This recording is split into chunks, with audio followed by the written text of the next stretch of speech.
Ayan, thank you guys. So, sana we can also have fellowship with other people na we seldom see in our Youth Connect. Sometimes we only see in Sunday service, and we also have our visitor fresh from Canada. Are you from Toronto, Canada? Yeah, Toronto, Canada. All right, so if I have Tagalog, Darlene, ko na mag-explain na. Okay. Because we Filipinos, we know how to speak English, but not that fluent. Yeah, it's just our second language because we always absent in our school. That's why we're not that fluent. But we're gonna try our best, okay?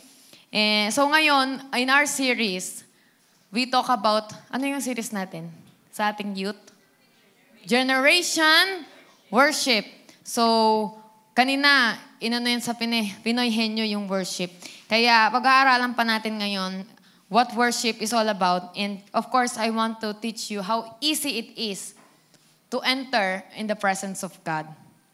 I'm gonna teach you, we're gonna teach each other the way to God's presence. Have you ever felt sometimes na you don't feel the presence of God? Nararamdaman nyo ba yun? Do you feel it? Na sometimes, you just go to church, tapos minsan, parang ano lang ng kulay nyo, hindi siya makulay. Parang kung may kulay man yung buhay nyo, parang kulay gray lang. Naranasan nyo na ba yung sa season ng buhay nyo na may particular kulay lang kayo, gray? Parang hindi siya masaya, hindi rin siya malungkot, o there are times na sobrang despair, sobrang sadness.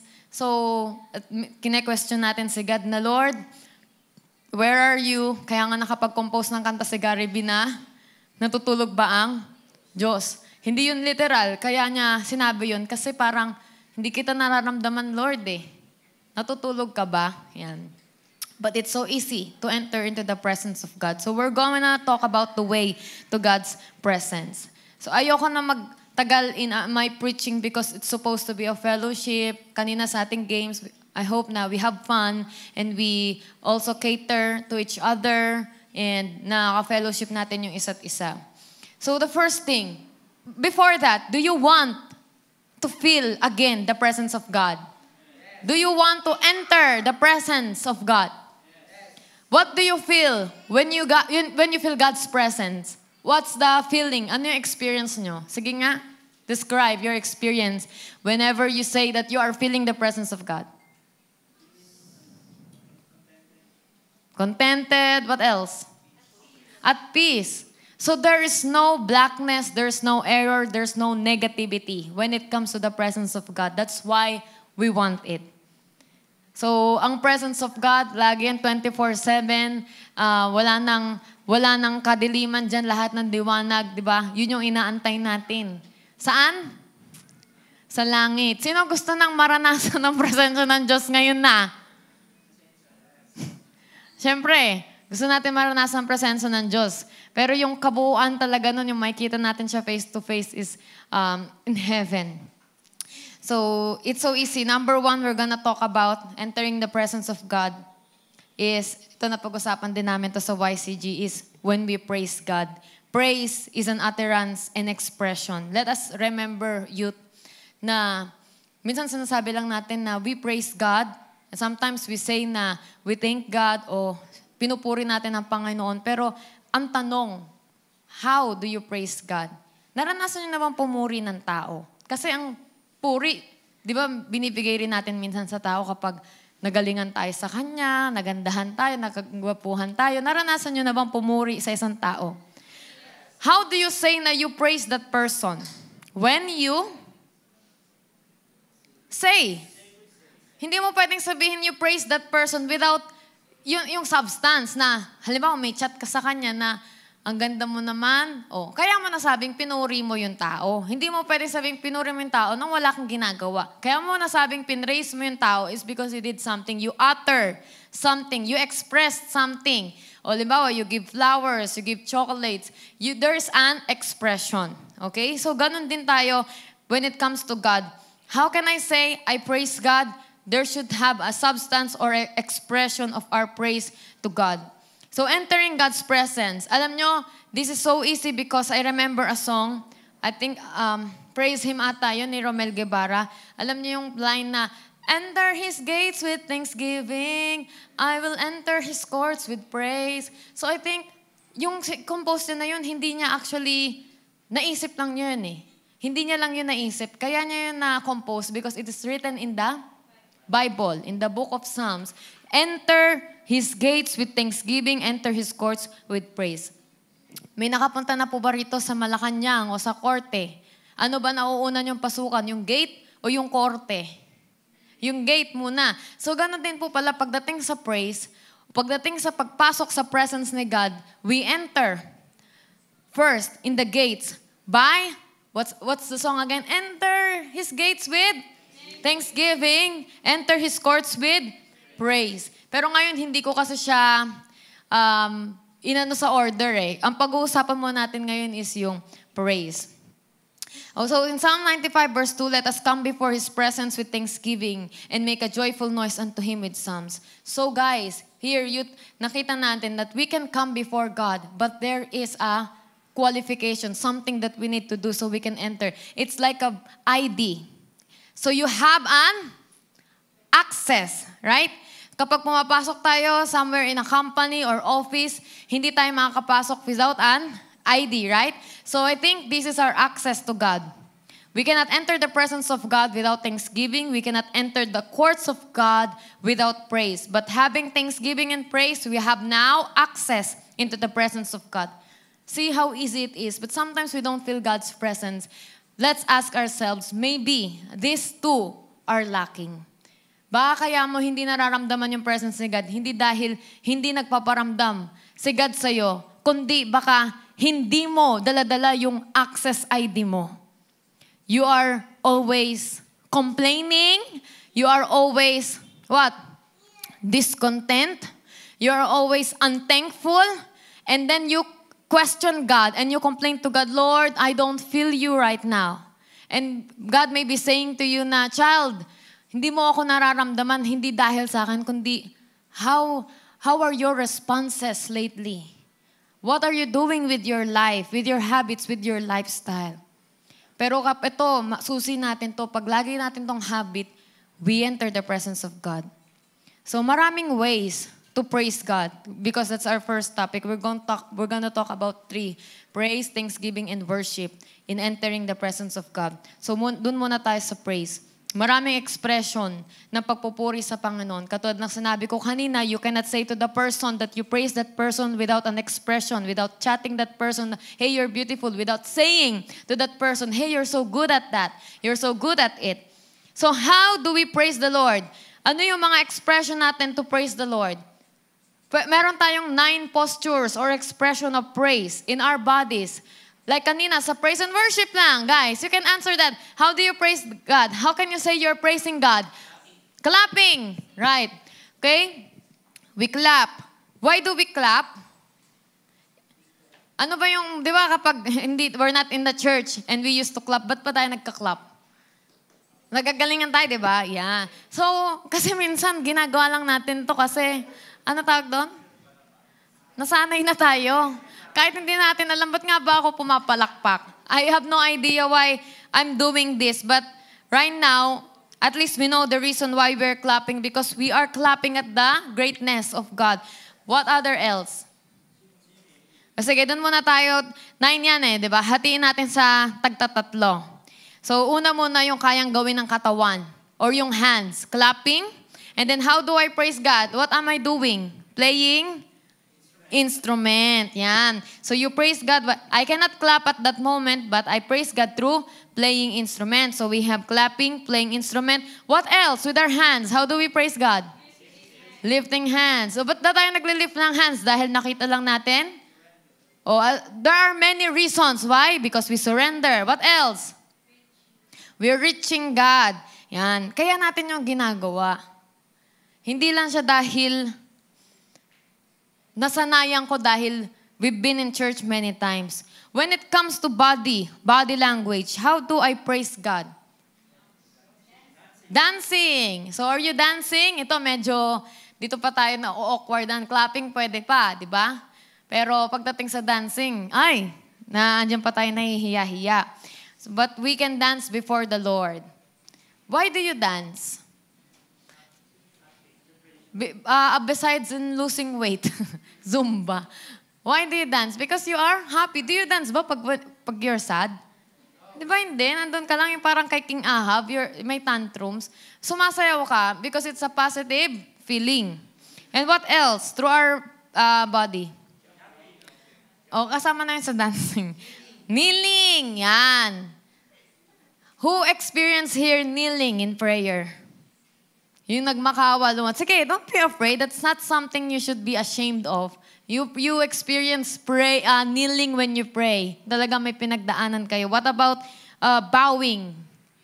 Yes, bowing. And then, when it comes to our voices, ayan, meron ding singing, ano pa? Shouting, and then also standing. Kasi sa Bible, yan, we can do that. So, masasabi mo bang you are praising the Lord if there's a negative word kay God? Di ba kaya natin sinasabing we praise the Lord because there's always positive, something positive about Him. Tama po ba? There's always something positive about the Lord, not a negative. So, how do you praise a person kapag negative? Hindi praise yon. Kapag may sinabi ka negative sa kanya, papuri ho ba yun? Ano yun? Lait. Okay, tama, lait. So, building the habit of praising God. Guys, you listen na. Building the habit of praising God is always saying something positive. And when you say something positive, you are setting up yourself in a good mood, in a good vibes. So yung pala, that's why you feel the presence of God, you're happy, you're joyous, you're content because you praise God and you build the habit of praising God. And you're always saying something positive. And when you say something positive, nagiging positive rin ba yung mood? Yes. And that is when we feel the presence of God. Praising the Lord is not denying your negative situation. Hindi ko po sinasabi na pag nagpe-praise kay God, wala ka ng problema. Hindi in denial yun. Pag nagsasabing nagpe-praise kay God, hindi natin sinasabing, kalimutan nyo na yung problema nyo.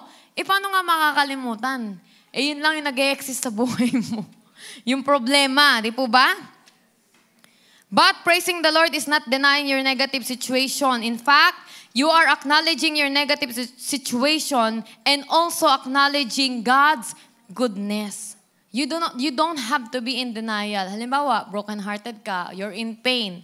Halimbawa, sabihin natin na may sakit ka. Pag sinabi bang you're praising the Lord, hindi, wala akong sakit. Healthy ako. Pag sinabing you're praising the Lord, you are acknowledging your situation. You're in pain, you're sick, but also you are acknowledging God's goodness na God will heal you, God will help you, God will give you good health. Yun yung ibig sabihin ng praise. Yun yung parang sinasabi mo kay God, Lord, hindi po nangyari yung plano ko, but I praise you because you arranged something for my life and you have a better plan for me. Lord, ang dilim-dilim na nangyayari sa buhay ko, parang hopeless na, but I praise you because you always make a way. So yun ibig sabihin, kasi tayo mga kabataan, generation natin, ang gagaling na talaga natin pagdating sa complaint. Yung kala mo, ang dami nating alam. Yung halimbawa, minsan na pag-usapan namin to sa YCG na nakaabang na yung mga barko ng China. War na naman eh. Tapos yung mga comments sa YouTube, ano yung sinasabi ng mga Pilipino? Sige, sumugod, lumaban. Parang hindi nyo ba alam sinasabi nyo? Yung parang ready kayo sa war? Di ba nga sa CAT? Ako nga, ang dami kong absent sa CAT eh. Di ba yun yung parang basic training, yung mga Girl Scout? Pero pagdating sa comment, ang tatapang, kala mo talagang may panlaban eh. Ganun tayo eh. Para tayong nagtatapang-tapangan eh. I-acknowledge natin yung ating situation. Meron akong isang narinig na line. Ito talaga nagpalakas ng loob at magpapalakas ng loob. Sabi nung isang Christian, sabi niya, wala man tayong worship, meron naman tayong worship. So yun yung ating panlaban. Lord, we don't have worship like other nations do, but we have worship. We have God. We have you to save us. Kasi 'di ba? it's really scary when we talk about wars. But praising God doesn't deny your situation. Praising God is, Lord, this is happening to me. This is so miserable. But I praise you because you can turn it to something good. Amen? Let us be like that. Wag tayong gumaya sa language ng Facebook, no? Yung parang toxic na pag nakita mo parang puro, hindi mo na alam yung isip ng tao, puro na inis, galit, tsaka kala mo alam na alam nila lahat. Maging ano tayo sa Panginoon, dependent tayo sa Panginoon. And then, the next thing is worship. Ito, pasadahan lang natin to. Let us remember you that worship belongs to God alone. Ito yung affection, where your affection is, where your adoration is. Okay, let's read in Psalm 95 verse 6 to 8. Come, let us worship and bow down. Let us kneel before the Lord our Maker. For He is our God. We are the people He watches over, the flock under His care. If only you would listen to His voice today. The Lord says, don't harden your hearts as Israel did at Meribah, as they did at Massa in the wilderness. So it is an invitation to worship because worship belongs to God alone. Kapag nag-worship tayo kay God, ina-acknowledge natin that He is our God. You can praise people, that's nothing wrong. Pero you cannot worship people. Tama? Pwede mong purihin ang object. Diba? iPhone 16, wow, ang ganda nito. Ang galing. Pinupuri mo na yung ganda nito. Ang galing. Ang high-tech. Pero pagdating sa worship, it only belongs to God. Worship is an attitude. Worship is a sacrifice. Yung buhay natin na inalay natin sa Panginoon. Kaya mo nasasabing nagwo-worship ka kay God. Kaya mo nasasabing nagwo-worship ka dahil binigay mo ang buhay mo sa Diyos. Okay? Worship belongs to God. Naalala nyo ba yung si Satan? Sabi niya kay Jesus na, kita mo ba tong lahat? Ibibigay ko to sa'yo. Basta, lumuhod ka at sambahin ako. Ano sabi ni Jesus? Get away from me, Satan. Away from me. For it is written, you shall worship the Lord your God, and Him only you shall serve. So nauna ang worship, and then saka yung pag-serve. It's an attitude in the presence of God. Yung parang, andun na yung reverence and respect mo sa presence ng Panginoon. Kaya nga kanina, di ba? We praise God with rejoicing songs, and then we worship God because we know by faith we are in the presence of God. We have deep respect and we have deep reverence in the presence of God. At dito magpo-focus sa thanksgiving. Diba tatlo yan? Enter His gates with thanksgiving. So ito, unang-una man tong way, pero ito yung talagang minsan nakakalimutan natin yung thanksgiving. Akala natin magaan lang. Enter His gates with thanksgiving, enter His courts with praise. Okay, about thanksgiving. Alam nyo, ang pagpapasalamat ay hindi maliit na bagay. Psalms 100 verse 4 to 5. Everybody, can you read this? Hindi, yung Psalms. Asa na? Wala? Okay. Enter His gates with thanksgiving. Enter His courts with praise. Give thanks to Him and praise His name, for the Lord is good. His unfailing love continues forever, and His faithfulness continues to each generation. Once again, yung gates, binibigyan kanya ng admission sa korte, at yung korte, binibigyan kanya ng access sa actual house of God.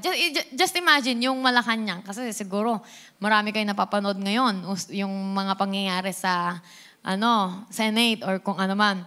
'Di ba? Bago ka pumasok nun sa merong gate, and then you now have access into the courts, and then there sa courts makikita mo yung mga taong in authority, right? Ay, tama ba? Yes. So ganun din, spiritually, gates, binibigyan kanya ng admission sa courts, and then courts, ba't ka nasa courts? Because yung talagang goal mo is magkaroon ng access sa ginagalang at pinakamataas. And that is the Lord Jesus, the actual house of God. Okay, when it comes to Thanksgiving, may mga times talaga na wala na talagang dahilan, di ba? Magpasalamat kaya hindi tayo nagpapasalamat. But Thanksgiving is not about feelings. Do not focus on our feelings. When you thank God, huwag mo tingnan yung situation mo. Kasi baka nga yung mata natin madilim at wala tayong makitang maganda sa situation natin eh. So don't focus on your situation. When it comes to Thanksgiving, focus on this eternal, unchanging aspects of God's nature and of His dealings with us. Lord, I cannot thank you. Look at my life. It's so dark. Daming problems, ang daming trials. There's so much troubles. Everything I wanted is not happening. My prayers are not being answered. How can I thank God? You cannot thank God because you focus on what you feel. Na you're down, you're sad, you're depressed, and you focus on your situation. But in order for you to thank God, you focus on who God is. He's eternal, unchanging, and He's dealing with us. Lahat na sa mundo, sabi nga sa quotation, change is the constant, di ba? Yun na yung constant, yung pabago-bago. Ayaw natin ng pabago-bago kahit yung feelings, di ba? Gusto nyo ba pabago-bago? Ngayon, mahal ka niya, bukas hindi. Di ba nakakaano yun? Nakaka-confuse, nakaka-drain. Ano ba talaga? Mix, ano yun? Mix signal. Hindi mo natuloy mapagkatiwalaan yung tao. Pero pagdating sa Panginoon, siguro napakalaking impact na pasalamatan natin siya kasi si Lord, hindi magbabago. Minsan nga naisip ko, Lord, will there be a time that you don't love us anymore? Na mapapagod ka? Will there be a time that you will get tired of us? But according to the Bible, is that possible that God will change? No, because He is the same yesterday, today, and forever. And that is something big that we can thank God for. Sabi sa Bible that God is good.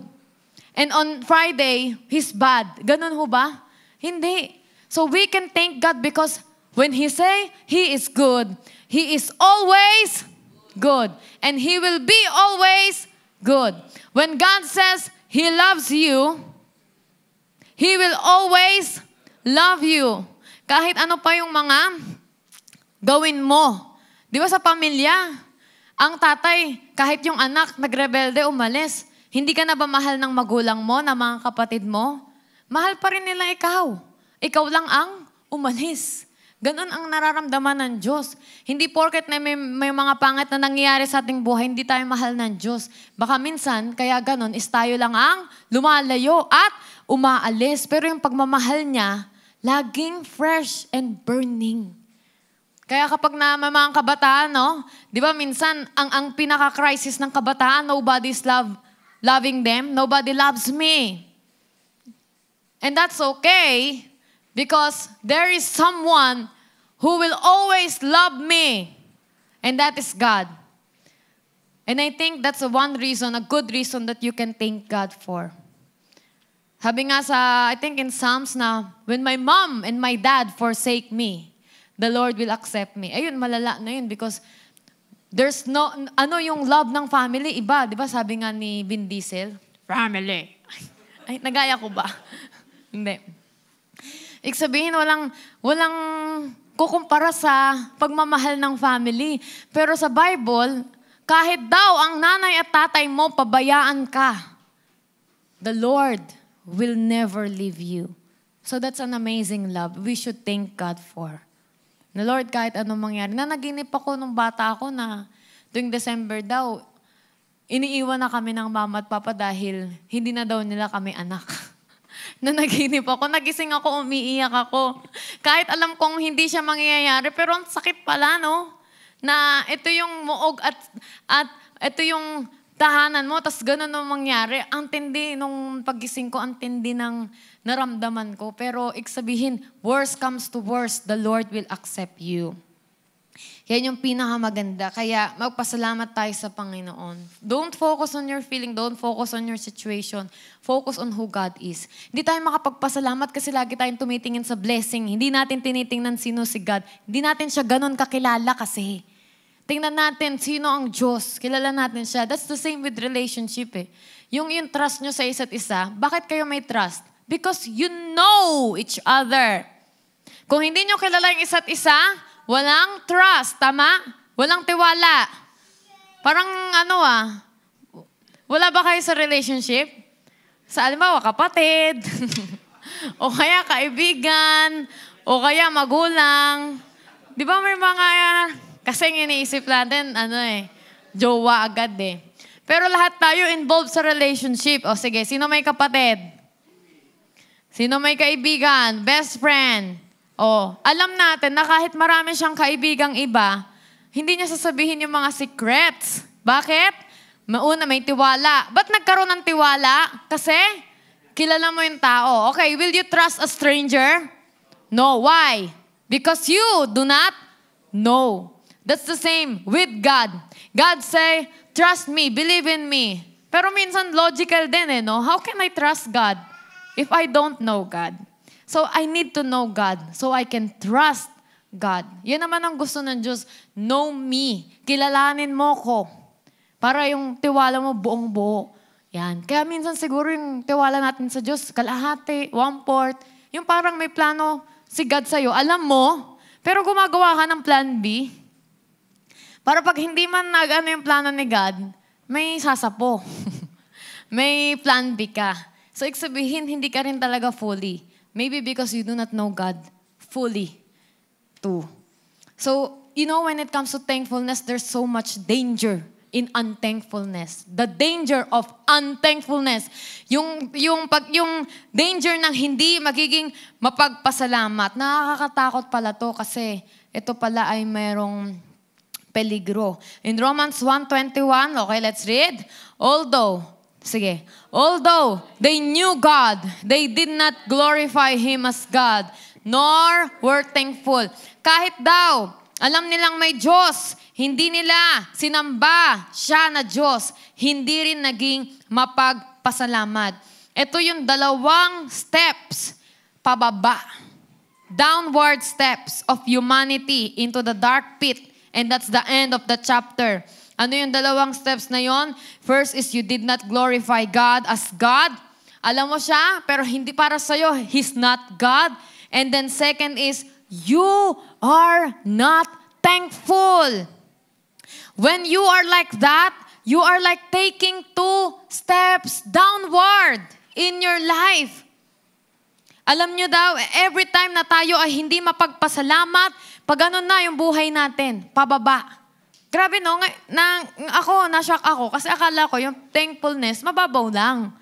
Pero kapag pala hindi tayo naging thankful, pababa ang ating buhay. It's very dangerous. You know why there are so many identity crises and gender crisis and confusion? You know why? Because first of all, we were not thankful for what we have and who we are. Minsan, hindi ako yan. Pero minsan, pag titingin ka sa salamin, ang dami mong gustong pabago sa tsura mo, di ba? Tapos, akala natin, gusto lang natin mag-glow up.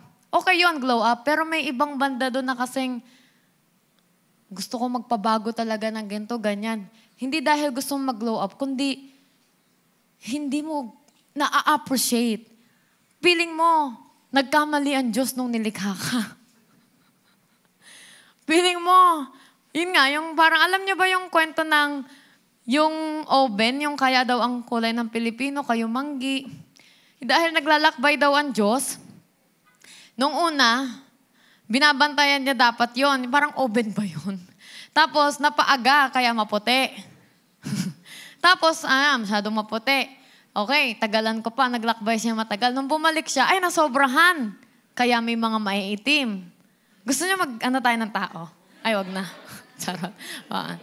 Tapos, ngayon, kaya ang Pilipino daw ang pinakamagandang kulay dahil tamang-tama lang.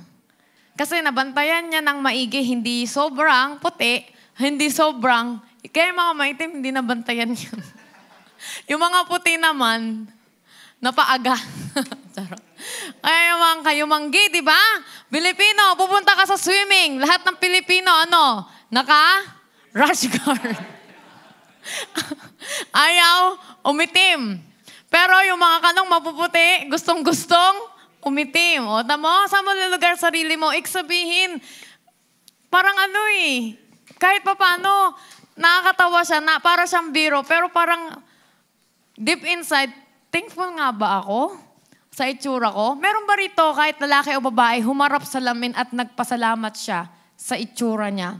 Siguro 0.1%. Meron ba? Sige, taas kamay. Sino rito kahit isang beses sa talang buhay niya, humarap siya sa lamin, at nagpasalamat siya sa nilalang na nakikita niya? Have you ever look at yourself in the mirror and you thank God for what you look like? Wow, every time. Look. Yeah, every time? Yeah, that's nice. We should copy that. Limuel, when you look at the mirror. To, Limuel, kanina sabi, the danger of unthankfulness. When you look at the mirror, you see yourself. Swerte. Sabi niya, swerte na mapapangasawa nito. Ang swerte talaga. Yan, maganda yan. Iba yung nagpapasalamat sa masyadong... Hindi ko sabi ikaw yon. Pero di ba nakuha niya yung punto ko? Mapagpasalamat at hindi yung parang walang katulad nito. Di ba? Sige, maghanap pa tayo. Babae naman. Si Sab. Yan, Sab. Sab. So pag wala si Brame, ikaw yung Sab. Tama. Paras lang kayo ng spelling ng Brame, di ba? May Sab lang sa'yo. Ay. Sa brain. Okay. Ano ulit pangalan mo? Sab. Naranasan mo tumingin sa salamin, tapos nagpasalamat ka? Nice. Uy, totoo lang yan, Yan. So, ganun. Jeremiah, ikaw din? Yeah. Alam niyo, yung mukhang yan, wala nang katulad yan. Sa mundo ng, saang kingdom. Kaya gawin natin yung maliit na bagay, pero doon nagsisimula pagiging mapagpasalamat. Sabi nga, somebody walked in the room and there were 2 glass of water. They're both half. Pero the other person says, oh, it's half empty. But the other person says, no, it's half full.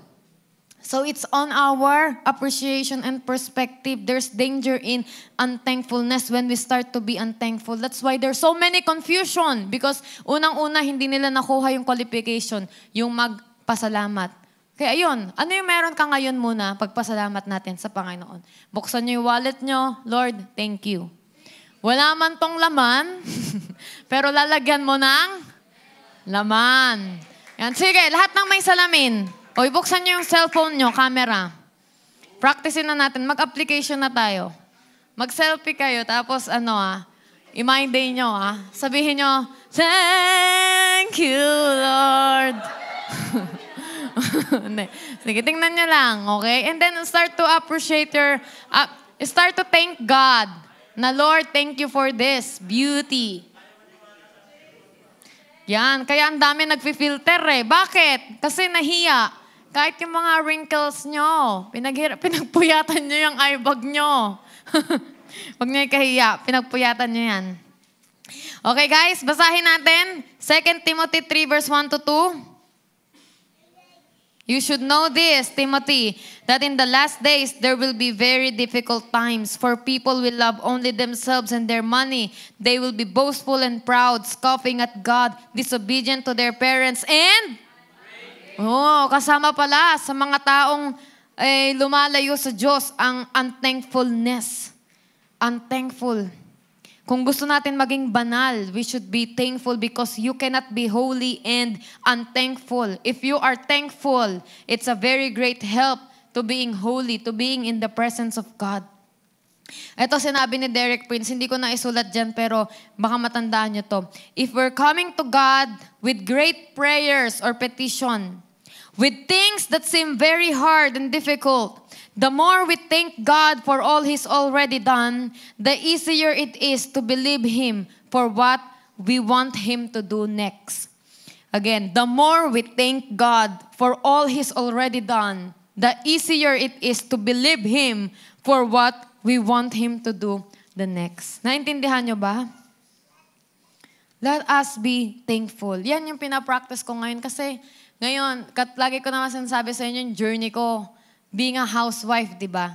Dati, lahat yan, planado nung single ako. Ito yung oras ng devotion, ito yung oras ng prayer, hindi nasisira yan. Pero nung nag-asawa ka na, nag-iba na lahat ng plano mo kasi syempre, ang dami mong inaasikaso.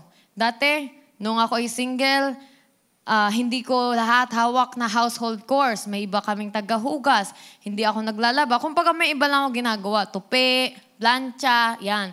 Pag linis ng bahay, minsan ako, pag wala ako, si Bebe, pag wala si Bebe. Ako yung hatian kami. Pero when you get married na, ma-overload ka na eh. Tsaka ma-overwhelm ka na sa ibang mga gagawin.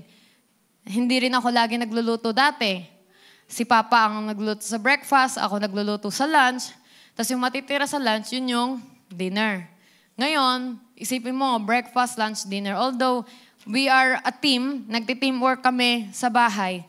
Pero nasira talaga yung routine na ginawa ko dati nung single ako. So ngayon, pinapractice ko. Kasi dati, nung nag-asawa ko, ang devotion ko is kung kailan na lang pwede. So minsan, mga 10, 11 or after lunch o minsan 4 p.m. Doon na ako nakakapag-devotion. Di na ako nakakapag-pray ng umaga. Yun na yun, yung kung kailan ako available, tanghali, hapon. So pinractice ko na the moment I wake up, I'm gonna kneel down by my bed and pray. The moment I wake up, not checking my phone, before eating, kasi practice namin minsan mag-asawa, pagkagising namin, lumalabas kami sa labas ng bahay, nagpapaaraw kami. Kahit mga 5 to 10 minutes. Pero before, when waking up, luhod agad and then pray. At napakaganda nun kasi nasa-set niya yung mood. Kesa yung pagkagising mo, ay, ito na naman yung ulam. Ay, hindi pa planchado yung damit ko. Ay, ang gulo-gulo ng bahay. Di ba, madadala mo yung mood na yun magdamag. Kaya maganda, sisimulan natin ng maganda. Yung gratitude kaagad, thankfulness, Lord, thank you. And then pinakamahalaga, yung proclamation natin na we say positive things. Hindi lang basta positive. Narinig ko sa isang psychiatrist sa Instagram, ang practice niya raw every morning, sinasabi niya, today will be a great day. Yun daw, it helps his mental health as a psychiatrist. And then I realized na I can say that, not because I want to say that, but because the Bible is saying that this is the day that the Lord has made. I will rejoice and be glad in it. So, that's a wonderful practice. The impact of gratitude on mental health, ito nabasa ko sa Giving Thanks Can Make You Happier, Harvard Health. May 3 grupo, at sa 3 grupo na yon, sinabi niya he told the first group that you write everything you're grateful for. The whole week. And in the second group, write everything that is negative. Your complaints, your questions, all your trouble, everything that displease you. And then on the third group, write mix. You can write what you appreciate, you can write your thankfulness, you can write what you complain about, you can write your questions and all your aggravation. And then after a week, They see the difference that those who wrote about gratitude were more optimistic. They felt better about their lives. And surprisingly, they are the ones who exercise more and they have fewer visits on the hospitals than those who focus on the negative. Nakita nila na konti lang yung pupunta sa doktor, lagi silang masaya dun sa grupong every day for the whole week nagsusulat ng pinagpapasalamat nila. Isang practice yan on mental health. Kahit hindi Christian. Ang lagi nila sinasabing, have a journal, magsulat ka ng kahit 3 pinagpapasalamat mo. So kaya ako natutuwa kasi lahat ng yun, it's a principle in the Bible. It's not just for God. God meant it for us. So why not use that? Studies have found that giving thanks and counting blessings can help people sleep better, lower stress, and improve interpersonal relationships. Gawin niyo yan. Magulang niyo sa kapatid niyo bago kayo matulog. Ano yung mga bagay na pinagpapasalamat niyo? Maganda yan. It's good not only spiritually, mentally, and also physically. At kapag naging negative naman tayo, ito ay mapasama sa ating mental health. So nakita nyo yung thankfulness, napakaganda at napakaraming benefits, right? So yun, bago kayo matulog, bago kayo pumikit, magpasalamat muna tayo sa Panginoon. O kaya maglista kayo, ano ba nangyari sa buhay ko? Kasi mapipilitan kang maghanap ng positive Kasi kailangan mo maglista, di po ba? So it's good.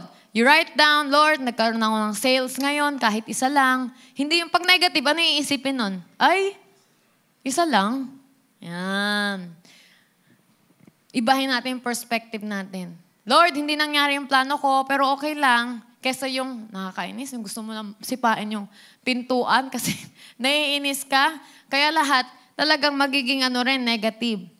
God is not hard to find. You just need to know the route to His presence. He's not hard to find. His route is enter His gates with thanksgiving, enter His courts with praise, and worship the Lord. Let's practice this, guys. When you wake up, you don't need to pray 1 hour. You don't need to pray 15 minutes. Just pray. Kahit mga 2 minutes, 3 minutes, 15 seconds. Lord, thank you for today. Help me today. Lord, guide me today. Thank you, Lord, for waking me up. Kasi may mga taong hindi naman nagigising. Okay, so yan. Let us pray a short prayer and then I have an activity. Let's pray a short prayer. Lord God, we thank you. You are not hard to find. You give us easy routes so we can know the way to your presence. So many times, Lord, laging ang prayer namin is what we ask, our petitions, and then ang konti ng mga bagay na pinagpapasalamat namin. Pero pagdating sa paghingi, when it comes to asking from you, when it comes to receiving, we are immersing at that. Masyado kami nagbababad doon. Help us, Lord, to change our routine, to making us a thankful people and praising people and worshiping people. That is the generation that you are looking for. That is the young people that you want to build up. People who praise you, who thank you, and who worship you all day long. We give you the glory, praise, and honor in Jesus' name. Amen.